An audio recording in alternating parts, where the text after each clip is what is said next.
हम simple interest topic पढ़ रहे थे और ये शायद तीसरी क्लास है, तो स्टार्ट कर लेते हैं ज़्यादा टाइम वेस्ट किए बिना। तो पहला ही क्वेश्चन आज का अच्छा क्वेश्चन है जिससे हम शुरुआत करेंगे। तो मैं हट जा रहा हूँ सामने से, तुम एक बार इसे ट्राई कर लो जल्दी। तो मैं मान के चलता हूँ कि तुम ट्राई कर चुके होगे ना ट्राई। बिल्कुल, अगर ट्राई कर चुके हो तो देखिए अब इसे कैसे सोल्व करेंगे। बिल्कुल, इसको एक छोटा सा सॉल्यूशन बनाते इसका आसान सा, ठीक है। ज्यादा डिटेल में इसके जाते ही नहीं है। एक व्यक्ति है, कुछ समय के लिए कुछ राशि उधार लेता है, ठीक है, ले लेगा, हमें क्या। यदि ब्याज की दर में 3% प्रति वर्ष की वृद्धि होती है तो वह 600 रुपए अधिक भुगतान करता है, तो वह राशि ज्ञात कीजिए। तो एक बात बताओ, जो भी उधार राशि ली होगी, किसी भी रेट पे ली होगी, हमें उससे कोई लेना देना है ही नहीं। तुम सोचोगे ऐसा क्यों? अब जिस भी परसेंट पे ली, अब कह रहा है कि यदि ब्याज की दर में हर साल 3% बढ़ जाते हैं, तो मान के चलो एक साल और 3% इसमें बढ़ गए, ठीक है, एक साल में 3% बढ़ गए, ठीक है, कुछ बढ़ गए, अगले साल फिर बढ़ गए 3%, ऐसे करके कुछ इंक्रीज हो रहा होगा। हमें उससे ज्यादा मतलब नहीं है, बस तुम ध्यान रखना इधर, बाकी चीजें हम देख लेंगे फिर। यदि ब्याज की दर में 3% हर वर्ष वृद्धि हो जाती है, सिंपल इंटरेस्ट, तो हमें दिक्कत ही नहीं। 4 सालों में हर साल 3% बढ़ेंगे तो कितने परसेंट बढ़ेंगे? बोल दो जल्दी। तुम कहोगे 12% बढ़ेंगे। इतनी बात में कोई दिक्कत है? हर एक साल 3% बढ़ेंगे तो 4 सालों में कितने बढ़ेंगे? गुणा करके इजिली बता दोगे 12% बढ़ेंगे। लेकिन वो कह रहा कि ये 12% बढ़ने की वजह से, ये 12% बढ़ने की वजह से उसे 600 रुपए अधिक देने पड़ते हैं। अब वो जितने भी पैसे देगा, तुम्हें क्या लेना देना, तुम अपना क्वेश्चन करो। जितने भी पैसे दे, लेकिन इतनी बात जरूर है कि 3% 4 साल बढ़ने की वजह से उसे 600 रुपए ज्यादा देने पड़ते हैं, यानी कि 12% हो जाते हैं 4 साल में। और इन्हीं 12% की वैल्यू कितनी है? 600। तुम सोचोगे हाँ बड़ा आसान होगी ये तो बात, बस सिर्फ लैंग्वेज को समझने की बात थी और कुछ था ही नहीं। फिर पूछता कि वह राशि ज्ञात कीजिए जो उसने उधार ली, वो अपने आप की 100%। तुम कहोगे हाँ, तो मैं कहूंगा क्या 12% की वैल्यू 600 है, क्या 100% नहीं बता सकते? तुम कहोगे हम नहीं बता सकते। क्यों? क्योंकि नालायक हो तुम। 12 5 पे कटेगा तो एक की वैल्यू 50, 100 की वैल्यू गुणा कर दो 100 से, 100% की वैल्यू कितनी आ जाएगी? 50 गुणा 100, तो आंसर कितना आ जाएगा? 5000। उम्मीद है कि सारे समझ गए होंगे इस चीज को, क्योंकि हमने देखिए इस क्वेश्चन के अंदर ज्यादा घुसने की कोशिश की नहीं। इतना आसानी से हो जा रहा है, इतना आसान सा कॉन्सेप्ट बन रहा है, क्यों फिर बेफालतू की चीजें करनी? ठीक है ना, जल्दी नोट करो, फिर अगले क्वेश्चन पे चलते हैं। एक छोटी सी मिस्टेक कर दी थी मैंने खुद क्वेश्चन जब पढ़ा था तो उसमें 4 साल पढ़े थे, इसलिए मैंने 4 साल लिख दिए थे। तो इस मिस्टेक के लिए बस ध्यान रख लेना थोड़ा सा। एक व्यक्ति कुछ समय के लिए ना करो, 4 साल के लिए कर दो इधर, बस ये थोड़ा सा तुम कर लेना करेक्शन, मुझे पता है कर लोगे तुम, ठीक है, तो कर लो जल्दी।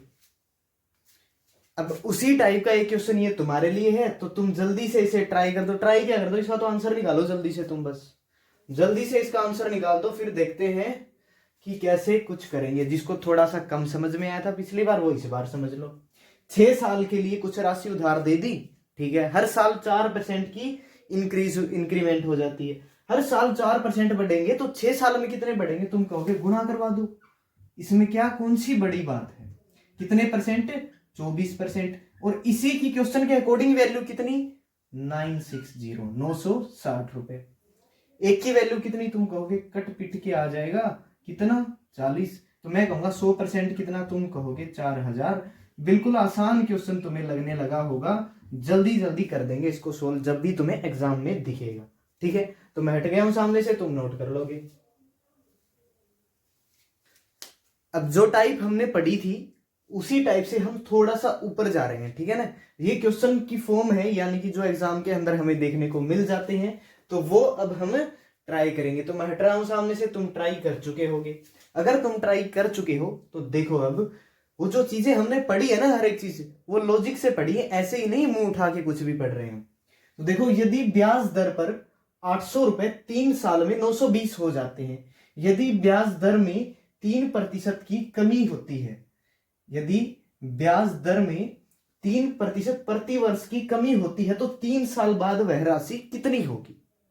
आइए, वो चीज हम सीख रहे थे ना, 3 साल में कमी होती है या बढ़ती है, तो वो कैसे मैनेज होता है, तो वो चीज यहां पे काम आने वाली है। देखो जल्दी, यदि ब्याज दर, पहले ब्याज दर देखो, अब देखो ये क्वेश्चन है ना, हम ओरली भी कर सकते हैं, बिना पेन पेपर उठाए भी इसका आंसर हम निकाल सकते हैं, लेकिन पेशेंस, थोड़ी सी प्रैक्टिस, थोड़ा सा चीजों को टाइम चाहिए होता है ना। जैसे देखो 3 साल है, हमें पता है 120 रुपए बढ़ रहे हैं, 3 साल में हर एक साल 40 रुपए बढ़ गए। अब 800 रुपए पे 40 रुपए बढ़ेंगे, तो यानी 10% बढ़ते तो 80, 5% बढ़े हैं तब फिर 40, पता लग गया ब्याज दर 5% है। अब 3% बढ़ गई, सॉरी घट गई, तो कितनी बची 2%। भाई आंसर निकालना कौन सी बड़ी बात है। लेकिन बात यह है ना कि जिनको नहीं आता उनको भी साथ लेके चल रहे हैं हम। अब 800 रुपए हैं और 920 हो जाते हैं, इसका मतलब SI कितना 120 रुपए। अब 3 साल थे, रेट परसेंट मैंने R मान ली, ठीक है ना, 120 रुपए आ गए ना। तो इसको जब मैं सोल्व करने गया तब मैंने देखा क्या, 8 गुणा 3 24, 24 गुणा 5, यानी कि रेट परसेंट जो निकल के आई वो कितनी आई 5%। बात को समझे तुम? समझे, बिल्कुल समझे।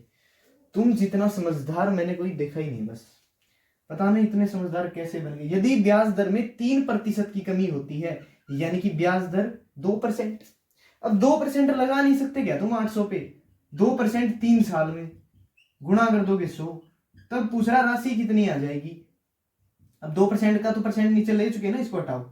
8 गुणा 2 16, 16 गुणा 3 48, 48 इसमें जोड़ के बता दो ना 848 रुपए। यार क्यों इतनी देर करनी। अब देखिए हर एक चीज हमने बेसिक से सोल्व की है, हालांकि हम इसको उड़ा सकते थे बिल्कुल, लेकिन हम सबको साथ में लेके चलेंगे। तो जल्दी तुम नोट कर लो, फिर हम देखेंगे आगे की क्या पढ़ना है। अब देखो जिन्होंने बेसिक से किया होगा ना, जो पहली बार भी पढ़ रहे, उनको भी चुल मची होगी कि इतना आसान क्वेश्चन हम क्यों टाइम लगाएं। मैं कहता हूं ना लगाओ, मैं कब कह रहा कि तुम टाइम लगा लो, लेकिन सीखने सिखाने में टाइम लगा लो, सोल्व करने में टाइम मत लगाओ। मैं भी लो चलो एक ट्रिक बता देता हूं। 3 साल कितने हैं 3 है, और परसेंट कितने हैं 3 है। अगर मैं कहूं कमी हुई होगी तो 3 गुणा 3 कितने परसेंट की, तुम कहोगे 9% की कमी हुई होगी। बात समझ आई? 9% की अगर कमी हुई है इसके अंदर, अगर 9% की कमी हुई है तो वो बन जाती, अगर उसका रेगुलर होता, कुछ भी चेंज ना करते, तो 920 रुपए हो जाती। तुम कहते हाँ 920 रुपए ही हो जाती वो, ठीक है। तो मैं कह रहा हूं कमी कितनी हुई, तुम कह रहे हो 9%। 9% किस पे 800 पे। अब 800 का जब तुम 9% निकालने गए तो तुम्हें मेरी तरह थोड़ी निकालना है ना, डायरेक्ट बता दोगे 72।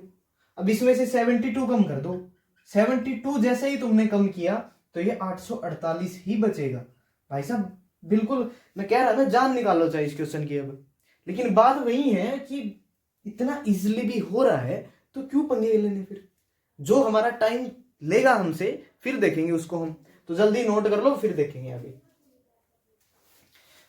अब एक क्वेश्चन मैंने तुम्हारे लिए छोड़ दिया, तो अब इसको देख लो क्या करना, तुम्हें उड़ाना है या फिर आराम से सोल्व करना है। जिन्होंने नहीं पढ़ा है पहले चीजें तो वो थोड़ा आराम से कर लो, कोई जल्दबाजी की बात नहीं है, ठीक है ना। जब प्रैक्टिस क्लासेस आएंगी, मैं पहले भी बता चुका हूं कि हम प्रैक्टिस जरूर करेंगे, वो चीजें हम मिस नहीं करेंगे, लेकिन पहले कॉन्सेप्ट सीख लें। जिनके एग्जाम नजदीक होंगे उनकी हेल्प जरूर हो जाएगी। अब 900 रुपए हैं, 4 साल में 1260 रुपए हो जाते हैं। मैंने कहा अगर हो जाते हैं तो कौन सी बड़ी बात है, ठीक है ना। 900 रुपए हैं, 4 साल में हो रहे हैं। अब 2% की कमी होगी हर साल, तो 4 साल में कितने परसेंट की कमी, तो तुम कहोगे सिर्फ 8% की कमी होगी, कोई बड़ी बात नहीं है।